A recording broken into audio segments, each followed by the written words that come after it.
Doctor Sebastian Paul ചേരുന്നു. Sebastian Paul, ഈ ഒരു വാർത്ത താങ്കളുടെ ശ്രദ്ധയിൽ പെട്ടിരിക്കുമല്ലോ.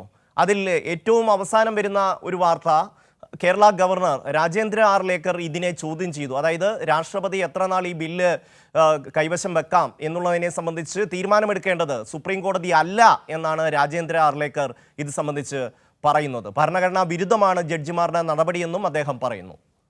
ഡോക്ടർ സെബാസ്റ്റ്യൻ പോൾ. അതെ, ജുഡീഷ്യറിയുടെ പ്രവർത്തനവും നിയന്ത്രണവും ഭരണഘടനാ വിരുദ്ധമാണ് എന്ന അഭിപ്രായമുള്ള ആളാണ് നമ്മുടെ ഉപരാഷ്ട്രപതി, രാജ്യസഭ അധ്യക്ഷൻ. അതേ രീതിയിലാണ് ഇപ്പോൾ ഗവർണറും സംസാരിക്കുന്നത്. ഇവിടെ നിയമസഭ അല്ലെങ്കിൽ പാർലമെന്റ് ഒരു ബില്ല് പാസാക്കിയാൽ അതിന് രാഷ്ട്രപതിയുടെ ഒപ്പ് വേണം, അല്ലെങ്കിൽ ഗവർണറുടെ ഒപ്പ് വേണം.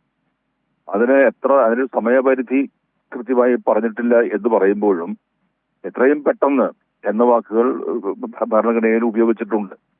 ആ എത്രയും പെട്ടെന്ന് എന്നതിന്റെ അർത്ഥം മനസ്സിലാകാത്തവർ രാഷ്ട്രപതി ഭവനിലും രാജ്ഭവനിലും ഒക്കെ എത്തിച്ചേരുമെന്ന് ഭരണഘടന എഴുതിയവർക്ക് അന്ന് അങ്ങനെ ഒരു ആശങ്ക ഉണ്ടായി കാണില്ല. പക്ഷെ ഇപ്പോൾ നമ്മൾ കണ്ടുകൊണ്ടിരിക്കുന്നത് അതാണ്. 23 മാസം, 2 കൊല്ലം വരെയൊക്കെ ഒരു ബില്ല് വെച്ചുകൊണ്ടിരിക്കുക എന്ന് പറഞ്ഞാൽ ആ സർക്കാരിന് എങ്ങനെ പ്രവർത്തിക്കാൻ കഴിയും? നിയമനിർമ്മാണം നടത്താതെ ഒരു ഗവൺമെന്റിന് എങ്ങനെയാണ് പ്രവർത്തിക്കാൻ കഴിയുക? അപ്പൊ ഇവിടെ ഈ 3 മാസം എന്ന് സുപ്രീം കോടതി പറഞ്ഞതുപോലും ശരിയല്ല എന്ന അഭിപ്രായം എനിക്കുണ്ട്. കാരണം എത്രയും പെട്ടെന്ന് എന്നാണ് ഭരണഘടന പറയുന്നത്. എത്രയും പെട്ടെന്ന് എന്ന് പറഞ്ഞാൽ അന്ന് തന്നെ വേണമെന്നാകാമല്ലോ. നമ്മളിപ്പോൾ വഖഫ് ബില്ല് പാർലമെന്റ് പാസ്സാക്കി, രണ്ട് സഭകളും പാസ്സാക്കി, അന്ന് രാത്രിയിൽ തന്നെ രാഷ്ട്രപതി ഒപ്പിട്ടല്ലോ. അവിടെ 3 മാസം കാത്തിരുന്നില്ലല്ലോ.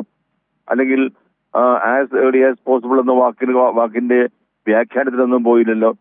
അപ്പൊ എന്നതുപോലെ രാത്രി ഒപ്പിടണമെങ്കിൽ രാത്രി, പിറ്റേന്ന് ഒപ്പിടണമെങ്കിൽ അന്ന് ഒപ്പിടണം. അതുകൊണ്ട് പക്ഷേ നമ്മുടെ ഭരിക്കുന്നവർ, ആ അധികാരമുള്ളവർ, അവർ ഈ രീതിയിൽ നിരുത്തരവാദമായി പ്രവർത്തിക്കുന്നത് കൊണ്ടാണ് അവർക്ക് ആവശ്യത്തിനുള്ള സമയം നൽകിക്കൊണ്ട് 3 മാസം എന്ന സമയപരിധി സുപ്രീം കോടതി നിശ്ചയിച്ചിരിക്കുന്നത്. അത് ഇപ്പോഴത്തെ സാഹചര്യങ്ങളിൽ പൂർണ്ണമായും ശരിയായ ഒരു നടപടിയും തീരുമാനവുമാണ്. ഡോക്ടർ സെബാസ്റ്റ്യൻ പോൾ, ഇത് സംബന്ധിച്ച് ഈ ഗവർണർ രാജേന്ദ്ര ആർലേക്കർ പറയുന്നത്, ഇങ്ങനെയൊരു സമയപരിധി രാഷ്ട്രപതിക്കായാലും ഈ ഒരു സമയപരിധി നിശ്ചയിച്ചിട്ടില്ല. പാർലമെൻറ്റിൻ്റെ അല്ലെങ്കിൽ ഭരണഘടനയുടെ ഒരു ഭാഗത്തും അത്തരത്തിലൊരു സമയപരിധി നിശ്ചയിച്ചിട്ടില്ല. ആ സാഹചര്യത്തിൽ ഇങ്ങനെയൊരു ഡിക്റ്റേഷൻ നൽകാൻ കോടതിക്ക് എന്ത് അധികാരം എന്ന ചോദ്യത്തിന് പ്രസക്തിയുണ്ടോ? അതെ, ഭരണഘടനയിൽ ചില കാര്യങ്ങളൊക്കെ വിട്ടുപോകും, അല്ലെങ്കിൽ കൂട്ടിമുട്ടിക്കാതെ വ്യക്തമാക്കാതെ വിട്ടുകളയും. അത് ഭരണഘടനയുടെ സുഗമമായ പ്രവർത്തനത്തിന് വേണ്ടിയാണ്. ഇപ്പോൾ ചിലരൊക്കെ ചോദ്യം ചോദിക്കാറുണ്ട്, ഭരണഘടനയിൽ എവിടെയാണ് പത്രസ്വാതന്ത്ര്യം, ഫ്രീഡം ഓഫ് ദ പ്രസ് എന്ന് പറഞ്ഞിരിക്കുന്നത്? പറഞ്ഞിട്ടില്ലല്ലോ. അങ്ങനെ പറഞ്ഞിട്ടില്ല എന്നതുകൊണ്ട് ആ വാക്കുകൾ അവിടെ കാണാൻ കഴിയില്ല എന്നുള്ളത് കൊണ്ട് മാധ്യമ സ്വാതന്ത്ര്യം, പത്രസ്വാതന്ത്ര്യം അനുവദിക്കാത്ത രാജ്യമാണ് ഇന്ത്യ എന്ന് പറയാൻ കഴിയുമോ? അപ്പൊ അത്തരം കാര്യങ്ങൾ വരുമ്പോൾ ഭരണഘടന നിലവിലുള്ള സാഹചര്യങ്ങളുടെ അടിസ്ഥാനത്തിൽ അതിന് വ്യാഖ്യാനം നൽകും. ഇവിടെ ഗുരുതരമായ അർത്ഥവ്യത്യാസം വരുന്ന വ്യാഖ്യാനമല്ല. ആസ് ഏർലി ആസ് പോസിബിൾ എന്ന് ഭരണഘടന പറഞ്ഞിരിക്കുന്നത്, അതിന് 3 മാസം എന്നൊരു പരിധി സുപ്രീം കോടതി നിശ്ചയിച്ചിരിക്കുന്നു. ഈ ഒപ്പിടുക എന്നതിനപ്പുറം ഇവർക്ക് എന്താണ് ജോലി? ഒരു ഗവർണർക്ക് എന്താ ജോലി? രാജ്ഭവനിൽ ഇത്ര വിശാലമായ വിസ്തൃതമായ സൗകര്യങ്ങളും ഉദ്യോഗസ്ഥ വൃന്ദവും ഒക്കെയായി കഴിയുന്നയാൾക്ക് താൻ കൂടി ഭാഗമായ നിയമസഭ പാസാക്കിയ ബില്ല് വേണമെങ്കിൽ വായിച്ചു നോക്കാം, അത് ഒപ്പിടുക. അത് ചെയ്യാതിരിക്കുമ്പോൾ മറ്റെന്താണ് തിരക്ക് പിടിച്ച പണി ഇവർക്കുള്ളത്? അവിടെ അതുകൊണ്ട് നമ്മുടെ കേരള ഗവർണർ, അദ്ദേഹത്തോട് എല്ലാ ബഹുമാനത്തോടും കൂടി പറയട്ടെ, അദ്ദേഹം ഈ സുപ്രീം കോടതി വിധി മനസ്സിലാക്കിയിരിക്കുന്നത് പൂർണ്ണമായും തെറ്റായ രീതിയിലാണ്.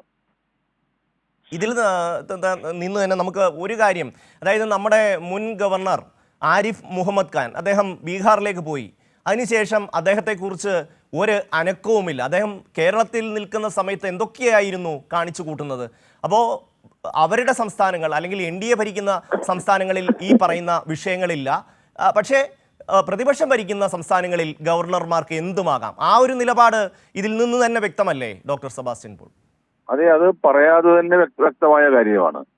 ഇപ്പൊ ആരിഫ് മുഹമ്മദ് ഖാൻ ഇപ്പോൾ വിശ്രമകാലമാണ്. കാരണം ബീഹാറിൽ അദ്ദേഹത്തിന്റെ ഇത്തരത്തിലുള്ള റോഡ് ഷോയ്ക്കും പ്രസ്താവനകൾക്കൊന്നും ഒരു സാധ്യതയും സ്കോപ്പും ഇല്ല. കാരണം അവിടെ ഭരിക്കാൻ മുഖ്യമന്ത്രിയുണ്ട്. ആ മുഖ്യമന്ത്രിയുടെ കൂടി പിന്തുണയോടെയാണ് കേന്ദ്രത്തിൽ നരേന്ദ്രമോദി ഭരിക്കുന്നത്. അവിടെ ആരിഫ് മുഹമ്മദ് ഖാൻ ഒരു റോളുമില്ല. അദ്ദേഹത്തിന് നിശബ്ദനായി വിശ്രമ ജീവിതം നയിക്കാം അവിടെ. പക്ഷേ BJP അല്ലാതെ NDA അല്ലാതെയുള്ള പാർട്ടികൾ ഭരിക്കുന്ന സംസ്ഥാനങ്ങളിലാണ് ഗവർണർമാരെ അയച്ച് അവിടുത്തെ ഭരണത്തിൽ ഇടങ്കോലിടാൻ ശ്രമിക്കുന്നത്. അതങ്ങേയറ്റം നിർഭാഗ്യകരമാണ്, ദൗർഭാഗ്യകരമാണ്, ഭരണഘടനാ വിരുദ്ധമാണ്, ഭരണഘടനയെ അപമാനിക്കലാണ്. അതിന്റെ ഒരു വശം മാത്രമാണ് ഈ ഉൾപ്പെടുന്നതിനുള്ള കാലവിളംബം. അവിടെയാണ് സുപ്രീം കോടതി ഇപ്പോൾ ഒരു വ്യക്തത വരുത്തിയിരിക്കുന്നത്. അതിലെന്താണ് ഇവർക്ക് പ്രശ്നം? ഒരു ഗവർണറെ സംബന്ധിച്ച് 3 മാസത്തിനുള്ളിൽ ഒപ്പിടണം എന്ന് പറഞ്ഞാൽ എന്താണ് പ്രശ്നം? അതിനർത്ഥം 3 മാസം വരെ നീട്ടിക്കൊണ്ടു പോകണമെന്നാണ്. 3 ദിവസത്തിനകം ഒപ്പിടാൻ കഴിയുമെങ്കിൽ അതല്ലേ ഏറ്റവും നല്ല കാര്യം. ഇങ്ങനെ പോസിറ്റീവായി ചിന്തിക്കുന്നതിന് പകരം ഇതൊക്കെ ശരിയല്ല, തെറ്റാണ്, സുപ്രീം കോടതി ഭരണഘടനാ വിരുദ്ധമായി പ്രവർത്തിക്കുന്നു, നിയമത്തെ വ്യാഖ്യാനിക്കുന്നു എന്നൊക്കെ ഗവർണറായാലും ഉപരാഷ്ട്രപതി ആയാലും ആര് പറഞ്ഞാലും അത് അങ്ങേയറ്റം തെറ്റാണ്. ഡോക്ടർ സെബാസ്റ്റ്യൻ പോൾ, നമുക്കറിയാം ഈ ആരിഫ് മുഹമ്മദ് ഖാൻ ഇരിക്കുന്ന സമയത്ത് നമ്മുടെ മാധ്യമങ്ങളടക്കം അദ്ദേഹത്തിന് നൽകിയിട്ടുള്ള ഒരു പിന്തുണ പിണറായി വേഴ്സസ് ആരിഫ് മുഹമ്മദ് ഖാൻ എന്ന നിലയിലേക്ക്, അതായത് ഒരു മുഖ്യമന്ത്രിക്ക് പകരം ഗവർണർ എന്ന നിലയിലേക്ക് കാര്യങ്ങൾ വ്യാഖ്യാനിക്കാനും ഗവർണർ ചെയ്യുന്നതെല്ലാം ശരിയാണെന്നൊരു പൊതുബോധം സൃഷ്ടിക്കാനും നമ്മളുടെ മാധ്യമങ്ങളും ചെറുതല്ലാത്ത പങ്ക് വഹിച്ചിട്ടുണ്ട്. അതൊരു പക്ഷേ ഇതുപോലെയുള്ള ആൾക്കാർക്ക് വലിയ പ്രോത്സാഹനമായി മാറുകയും ചെയ്യും. എന്തായാലും സുപ്രീം കോടതിയുടെ ഈ ഒരു ഇടപെടൽ BJPക്ക് മാത്രമല്ല നമ്മുടെ ചില മാധ്യമങ്ങൾക്ക് കൂടി ഒരു ഐ ഓപ്പണറായി മാറേണ്ടതല്ലേ? തീർച്ചയായും നമ്മുടെ മാധ്യമങ്ങൾ നിരുത്തരവാദപരമായി പെരുമാറുന്നു എന്നതിന്റെ ഏറ്റവും നല്ല ദൃഷ്ടാന്തമായിരുന്നു അത്.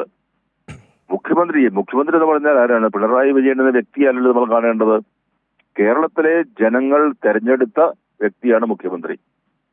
ആ മുഖ്യമന്ത്രിയെ നിയന്ത്രിക്കാൻ, ആ മുഖ്യമന്ത്രിക്ക് മൂക്ക് കയറിടാൻ ഇതാ ഒരു ഗവർണർ വന്നിരിക്കുന്നു.